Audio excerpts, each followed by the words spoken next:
Bonsoir Dominique Régnier. Bonsoir. Merci beaucoup d'être sur notre plateau. Bien, il y a quelques semaines, on vous invitait comme politologue, comme analyste de la vie politique. Et bien aujourd'hui, à partir de maintenant, on va vous inviter comme acteur de la vie politique, puisque vous avez écrit de nombreux livres, dont celui qui a fait référence, Populisme, la pente fatale, en 2011, qui a été souvent réédité. Vous avez travaillé à la Fondapol. Et maintenant, vous allez être tête de liste pour la région Midi-Pyrénées-Languedoc-Roussillon pour l'UMP-l'UDI.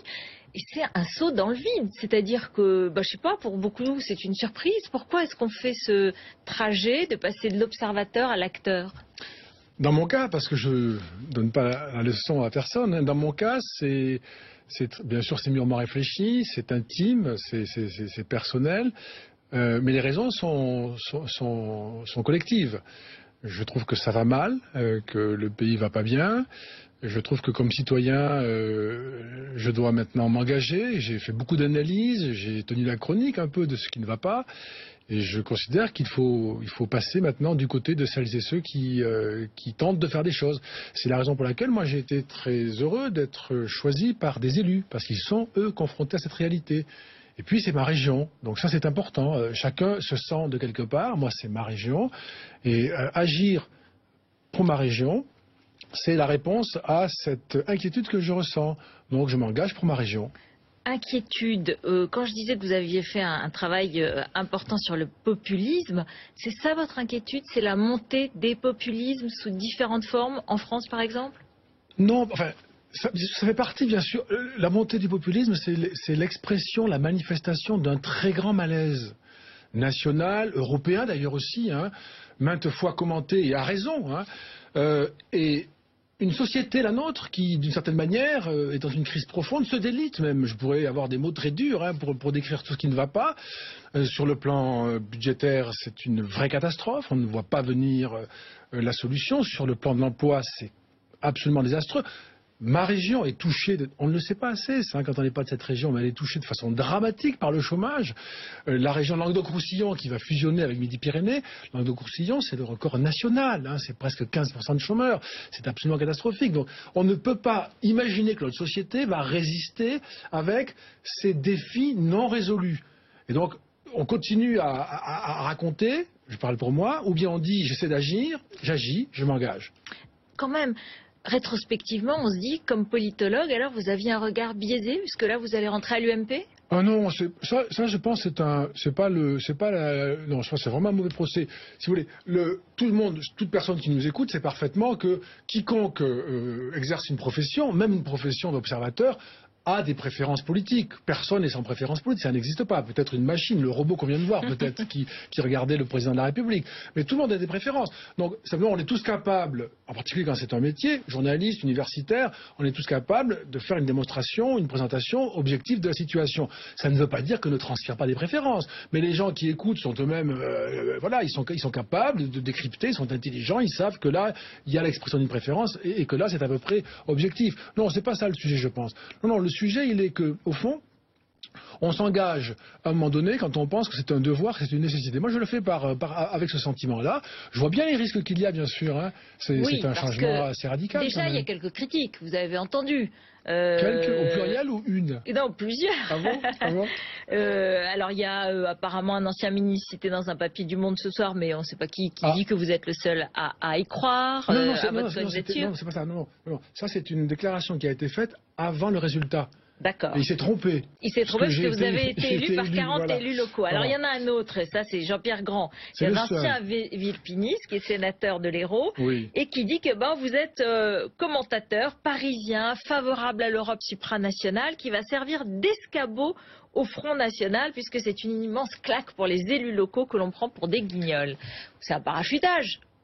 Attendez, moi j'ai été choisi par des élus locaux. 40 élus locaux, 20 de Languedoc-Roussillon, 20 de Midi-Pyrénées, c'est eux qui m'ont élu. Donc c'est pour ça que je ne comprends pas bien la critique. Je ne vois pas de parachutage qui soit opéré depuis le sol. Ça, je ne connais pas. Un parachutage, ça vient d'en haut. Là, c'est le contraire. Les élus locaux m'envoient à Paris. Ils m'ont choisi. Et puis, ce côté parisien, là, ça m'intéresse. Il a le droit de dire ce qu'il veut. Ce sont ses opinions et c'est très bien que chacun s'exprime. C'est ce qu'il faut pour oxygéner la vie politique et changer un peu les choses. Mais moi, je suis Aveyronnais. Les Aveyronnais, c'est comme ça. Ça part, ça revient, ça reste toujours Aveyronais. Il y a 300 000 Aveyronnais à Paris, j'en suis un. Il y en a autant que dans l'Aveyron. Une partie de ma famille est partie en 1900 aux États-Unis, en Californie, une autre partie en 1936, et encore une autre au début des années 50. Parce que les terres étaient trop petites, ils ne vivaient pas bien, ils étaient même très pauvres.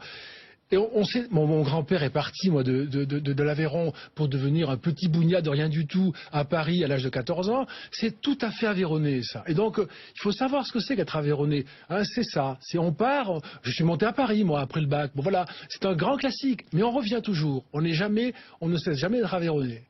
Alors, qu'est-ce que vous allez apporter à la politique? Parce que je reviens à votre critique du populisme. Vous allez y être confronté tous les jours à des déclarations populistes. Je vous donne des exemples. Je sais pas, vous êtes d'accord par exemple avec Christian Estrosi quand il parle de l'UMP, quand il parle de 5e colonne, des Français de papier? Qu'est-ce que vous allez dire vous là-dessus? Vous êtes d'accord ou vous n'êtes pas d'accord? Non, moi, alors je fais un pari dans mon engagement. Je fais un pari. Je m'engage pour ma région. Je m'engage pour les élections régionales. Je m'engage pour rencontrer celles et ceux qui veulent, avec moi, que l'on prenne la région, que l'on fonde la région, qui est à faire, qu'on lui donne vie, qu'on arrive à régler une partie des problèmes qui se posent dans cette région. Et donc, je ne m'engage pas du tout pour faire ce que je faisais avant, et qu'on me reproche d'ailleurs parfois d'avoir fait avant, c'est-à-dire le commentaire. Ça, c'est des choses qui n'intéressent pas en réalité. C'est une vraie difficulté. Si vous voulez... Là, c'est un peu un évitement aussi, parce que vous allez être confronté régulièrement à ce type de questions. Vous allez appartenir à un parti, vous allez prendre votre carte de l'UMP? Oui, mais j'ai dit que je le ferai, ça. D'accord. Donc vous allez prendre votre carte donc vous allez être contraint par la discipline partisane. Mais, Ruth El-Khrief, vous savez très bien, je pense que c'est des choses qu'on peut partager, ça, raisonnablement. Vous savez très bien que si je m'engage dans ma région, où je vous l'ai dit, il y a un chômage très élevé, pour aller raconter des commentaires sur des commentaires de phrases. Non, mais ce sont des vraies questions. C'est pas un engagement, ça. Est-ce que nous sommes dans une guerre contre le terrorisme? Est-ce qu'il y a une 5e colonne, comme le dit Christian Estrosi, ou est-ce que ce ne l'est pas? Ce sont des questions fondamentales que se posent aussi vos électeurs, par exemple. Oui, mais enfin, là, Christian Estrosi a un rang national, politiquement. Hein. Il peut poser ces questions au niveau national. Est-ce que je vais me payer le ridicule de parler au cours des élections régionales de prérogatives qui sont celles de l'État-nation ou de l'Europe? On va rien comprendre. Oui, enfin, il fait ça parce qu'il veut s'opposer au Front National localement en région PACA. Et donc, c'est de la politique aussi régionale. Moi, j'ai pas la même conviction du tout. Hein. Moi, je pense que si on porte un grand discours ambitieux, qui voit loin, qui embarque tout le monde, un discours de croissance, d'innovation, un discours de solidarité, un discours d'écologie. Si on construit ce beau projet, si on le fait ensemble, si on mobilise, on gagne. Par exemple, moi, je vous le dis ici, je suis sûr que nous allons gagner. Ce sera une belle surprise, ça va être un beau moment, mais on va gagner. On n'a jamais pris le temps, ça fait très longtemps qu'on ne parle pas aux électeurs de ce qui les intéresse. Ils sont là de beaucoup de... Pourquoi il y a eu au départemental, dans la région qui est la mienne, les deux grandes régions fusionnées, il y a eu sur 4 millions... C'est une région de gauche, je précise. Oui, sur 4, vous allez voir. C'est Carole Delga qui est membre du gouvernement aujourd'hui, qui sera tête de liste pour la gauche. Vous allez voir que la couleur de la région, hélas, j'ai envie de vous dire, 4 100 000 inscrits, 2 millions d'abstentionnistes au départemental. C'est ça, la couleur de la région aujourd'hui. Les citoyens ont le sentiment, ils nous le disent clairement, 2 millions d'abstentionnistes, qu'on ne s'intéresse pas à eux, qu'on ne parle pas de leurs sujets, de leurs problèmes.